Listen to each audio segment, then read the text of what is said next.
నా గురించి చెప్పాలంటే మళ్ళీ ఇలాంటి అవకాశం ఎప్పుడొస్తుందో చెప్పలేను. ఎందుకంటే ఇప్పట్లో హీరో స్లిమ్‌గా, తెల్లగా అది కొన్ని రిక్వైర్మెంట్స్ ఉంటాయి. కాస్టింగ్ కూడా అలాగే వస్తాయి. కానీ ఈ సినిమాలో ఏవి చూడలేదు అనమాట. చాలురా హీరోయిన్ రోల్ అంటున్నావు కదా! నేనెందుకు అన్న టైంలో లేదు, ఒక డైరెక్టర్ తనకి యాక్టింగ్ కావాలంట.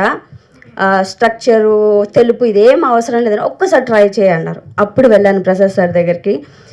వెళ్ళి కనపడ్డాను. స్టోరీ చెప్పారు. చాలా భయమేసింది ఫస్ట్. ఎందుకంటే విలేజ్ బ్యాక్‌డ్రాప్ నుంచి వచ్చిన వాళ్ళు ఎలాగుంటారో మీ అందరికీ చెప్పనవసరం లేదు ప్రత్యేకంగా. ఇది మా బాబాయ్ చూస్తే ఏమంటారో, పెదనాన్న చూస్తే ఏమంటారో అని ఫస్ట్ భయపడి వెళ్ళిపోయాను. తర్వాత డిసైడ్ అయిపోయాను. ఇక్కడికి ఎందుకొచ్చాను నేను? నటించడానికొచ్చా. చాలా ఆడిషన్స్‌కి వెళ్ళాను కదా!